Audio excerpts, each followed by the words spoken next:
Good morning. আজকে ব্লগটা এখান থেকেই শুরু করছি।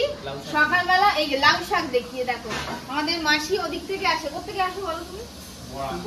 বড়া থেকে আসে। আমাদের ওদিকে বড়া আছে অনেক দূরে, ওখান থেকে আসে মাসি। এই দেখো লাউ শাক এনেছে আজকে, একদম টাটকা শাকটা দেখো। মাকে বললাম কেটে দাও, আমি আজকেই রান্না করবো এটা। মোচা আনে ছোট কাকিমা, আমারটা কেটে দেবে। মাসি মোচা আনে, থোড় আনে, আবার ডিম আনে, হাঁসের ডিম আনে, অনেক কিছু আনে। আজকে সব বেচে ওদিক থেকে লাউ ছিল, লাউ বিক্রি করে এসছে, কলমি শাক বিক্রি করে এসছে। হ্যাঁ, এই শাক পাতা মাসি খুব ভালো আনে, খুব ভালো নিয়ে আসে। আমি 1 মাস বাড়িতে আছি এখন, যখনই শাক পাতা আনবে আমাকে দিয়ে যাবে। তাহলে আমাকে ভালো মোচা দিয়ে যাবে, দিনবার বুঝে দিয়ে যাবে, ঠিক আছে? আমি এমনি যে শনিবার মঙ্গলবার নিয়ে আসি না। মাসি পাট শাক আনছো না? পাট শাকের কথা একদম টাটকা শাকটা এত ভালো, তুমি দেখো কিছু দিতেই লাগবে না। কালো জিরে, কাঁচা লঙ্কা, দোকানের ওখানে যাও, সব পেয়ে যাবে। জানি তো, ওইখানে মাসি ঘাটি গেড়েছে একটা। আগে মাসি সকাল সকাল এখানে এসে যা থাকতো আমাদের দিত সবাইকে, আমাদের কন্যাদিকে, মানে পিসিকে দিয়ে ওদিকে পার গলিতে যারা নিত, তারপর মাসি ওদিকে যেত। এখন মাসি কি করে, ওদিকে একটা ঘাটি গেড়েছে, ওখানে সব বেচে লাস্টে যেগুলো বিক্রি হয় না ওগুলো আমাদের জন্য নিয়ে আসে, তাই তো? তখন আমার কন্যা ও বৌমা করবে এসে। যাই হোক, ধন্যবাদ গো মাসি, ভালো শাকটা দিলে। আমি আজকে এটা রান্না করবো। কাকিমা আমার শাকটাও কেটে দেবে কিন্তু। বলছে বাবা তুমি দেখতে পাওনি, বলছে কন্যাদি বলছে মাকে এখান থেকে ছোট কাকিমা আমার শাকটাও কেটে দেবে। মা ওদিক থেকে বলছে বাবা চা খাওয়াবো না কিন্তু। আজকে তো শনি রোববার না, তোমার তো চায় খাওয়ানো, চা বসিয়েছি কিন্তু খাওয়াবো না। তাহলে এখন তো একবার ছুটি হয়ে গেলে চা খাওয়াবো না, বলেছো না। চাটা পালা করে 3 দিন করে হোক। তোরা 3 দিন, আমরা 3 দিন, মানে সোম বুধ শুক্র তোরা, মঙ্গল বৃহস্পতি শনি আমরা। হ্যাঁ বল, ভালো হবে সেটা।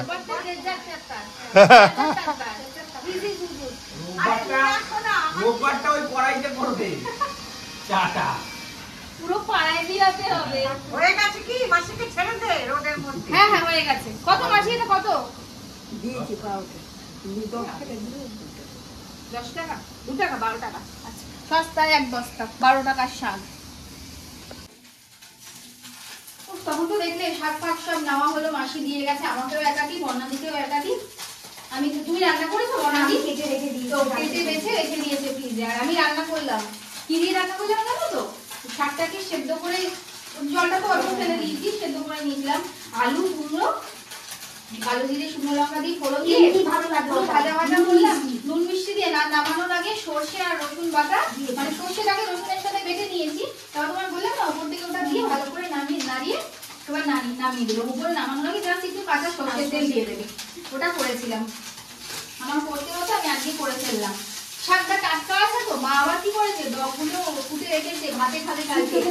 সিদ্ধ খেতে লাউ ডগা দিয়ে আগে ছোট কাকিমা সিদ্ধ করতে, এই লাউ ডগা, হ্যাঁ ওটা রেখেছে, মেখে দিত, হেভি লাগতো খেতে। আর এই দেখো গঙ্গা মোরলা মাছ আনা হয়েছিল, কর্ণা দিয়ে ওটা ভাজছে গরম গরম ভাতের সাথে খাওয়ার জন্য। এই মোরলা মাছ খেতে হেভি লাগে, খুব ভালো লাগে। আগে ছোটবেলা স্কুলে যাওয়ার সময়, আমরা কলেজে যাওয়ার সময়, তখন তো ওরম ভাবে একটু ভাজা মিষ্টি খেয়ে যেতাম না, ডাল করে দিত মা, আর আলু মেখে দিত, আর এই মাছ ভাজা থাকতো, খুব ভালো লাগে। ভোলা মাছ ভাজাও ভালো লাগে। আমাদের বাড়িতে ভোলা মাছ বরাবরই ভাজাই হয়, কোনো রান্না করে না। গোটা গোটা মাছ ফ্রাই যেরকম করে, সব রসুন লঙ্কা আদা ভাজা দিয়ে মাখিয়ে রেখে দেয়, বেসনে ডুবিয়ে ফ্রাই করে। ওইগুলো গরম গরম যা লাগে না খেতে। এই এখন দুপুরবেলা রান্না হচ্ছে, রান্না শেষ, মাছটা ভাজলেই কমপ্লিট, আমারও কমপ্লিট। এবার শুধু স্নান খাওয়া দাওয়া বাকি আছে। গরমে যত স্নান করা হয় তত কম হয়েছে। হ্যাঁ হয়ে গেছে। ব্যাগটা নিয়ে নি, চলো আমি বেরোচ্ছি, কিছু কেনাকাটি আছে, এবার সুজয়ের দোকানেও যাব, তো চলো বেরোই। আর আকাশ আবার মানে ভালো লাগছে না, বৃষ্টি হবে কিনা বুঝতে পারছি না, কিন্তু গুরুম গুরুম করছে, মাঝে মাঝে এরকম ফ্ল্যাশ হচ্ছে আর কি। ছাতা নেবো? থাক, নিতে হবে না। আজকে বৃষ্টিতে ভিজবো, ভেজা তো যাই জানো তো, বৃষ্টিতে মোবাইলের চক্করে আমরা ভিজতে পারি না। তো যাই হোক, বৃষ্টি হবে না হয়তো, আর হলে দেখা যাবে, দাঁড়িয়ে যাবো। তো চলো আগে বেরোই। দেখো যেই ভয়টা পেয়েছিলাম সেইটাই হলো, বৃষ্টি নেমে গেল। এখন দাঁড়িয়ে পড়েছি একটা জায়গাতে, প্রচণ্ড বৃষ্টি হচ্ছে, বিদ্যুৎ সেরকম চমকাচ্ছে না, কিন্তু প্রায় ভিজে গেলাম। এখন আর কিচ্ছু করার নেই আমাদের। প্যাকেট নিয়ে এসেছিলাম ভাগ্যিস, জানো তো, মায়ের কথাটা শুনলে না তুমি, বলেছিল মা যে ছাতা নিয়ে আসতে। এবার প্যাকেটের মধ্যে মোবাইলগুলোকে আগে তাড়াতাড়ি ঢোকাই, তারপর বাড়িতে গিয়ে তোমাদের সাথে আবার কথা হচ্ছে।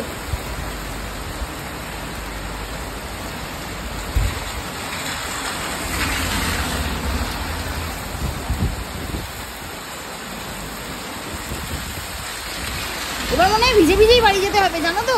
চলো চলো চলো, বেরিয়ে যাবো নাকি আরেকটু ওয়েট করব? দাঁড়াও, মাকে একটু ফোন করে জানাই আগে। আচ্ছা, মাকে জানিয়ে নিয়ে তারপরে বেরোচ্ছি। চলো চলো, মোবাইলগুলো প্যাক করে নেবো, তাহলে ফোন করতে থাকবে। হ্যাঁ হ্যাঁ হ্যাঁ, ঠিক আছে ঠিক আছে ঠিক আছে।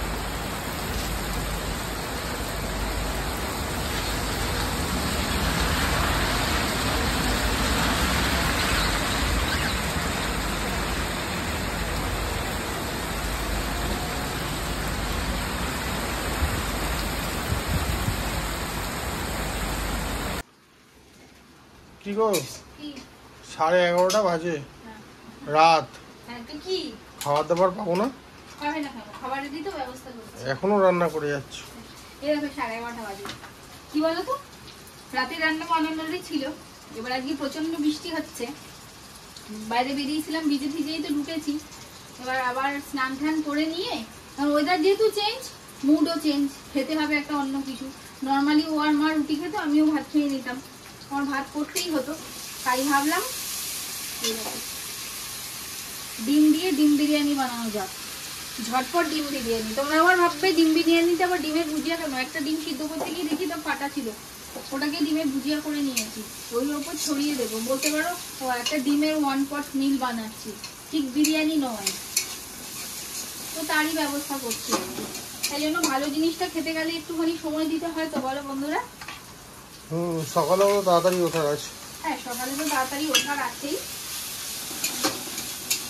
আমি তো ঝটপট বানিয়ে নিয়ে হয়েই গেছে, মশলা বসানো হবে, হয়ে গেছে। মানে প্রেসারে আলু সিদ্ধ করে রেখেছি, এইখানে ভাতটা তো হয়েই গেছে। আর কতক্ষণ লাগবে? অসুবিধা নেই, আমাদের দেরিতেই খাওয়া দাওয়া হয়। তো চলো আমরা রান্না খাওয়া দাওয়া করি, মানে রান্না করে খাওয়া দাওয়া শেষ করি। আর আজকের ব্লগটাও এখানেই শেষ করছি, করবো না? বানানো হয়ে যাবে, একটু দেখাবে। ও আচ্ছা, বাইরে দেখো বৃষ্টিও পড়ছে, আর উঠোনে পুরো জল জমে গেছে। আমাদের উঠোনে জল জমে যায়, এমনি আমাদের এখানে জলের জন্য বিখ্যাত জায়গা দেখো। আর পেছনে পুকুর, পুকুরের জল ঢুকে রাস্তার জল সব মিলে একেবারে একাকার অবস্থা। এই আমরা বৃষ্টি হলে না একদম ভালো লাগে না।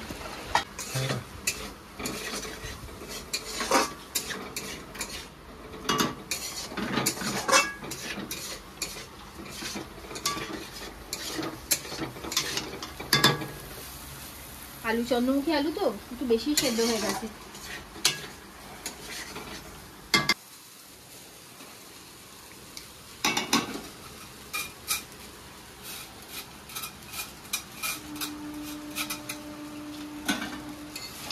এই দেখো,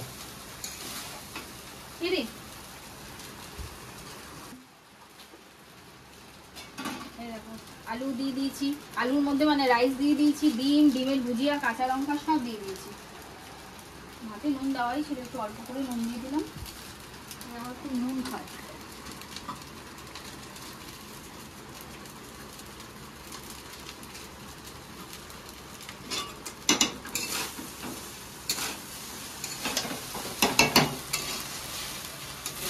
তেল মশলা একদম নিমিত্ত মাত্র।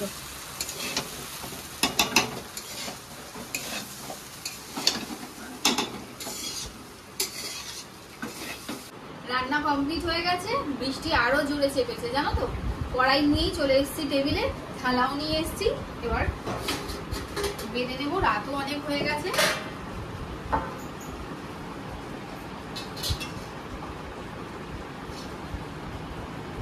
বেশি সময় লাগেনি, আমি কিন্তু ঝটপট বানিয়ে ফেলেছি এটা। সবারই একটা করে ডিম আর 2টো করে আলু।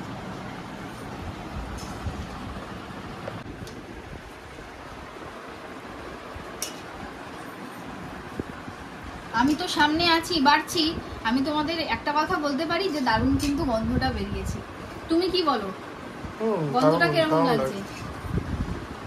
একদম তেল মশলা একদম বেশি না, একদম হালকার উপর, যেহেতু অনেকটাই রাত হচ্ছে, রাত কি দিন গরমে খেতে ইচ্ছা করলে এরকম ভাবে হালকা করে বানিয়ে কিন্তু খাওয়া যেতেই পারে। তো চলো আমরা এবার খেয়ে নিই, আর আজকের ভিডিওটা এখানে শেষ করছি। তোমরা সবাই ভালো থেকো, আর চ্যানেলটাকে যারা এখনো সাবস্ক্রাইব করোনি তারা অবশ্যই সাবস্ক্রাইব করে দিও। দেখা হচ্ছে আরেকটা নতুন ব্লগে অন্য একদিন। তো চলো, ততদিন সবাই ভালো থেকো, সুস্থ থেকো, টাটা।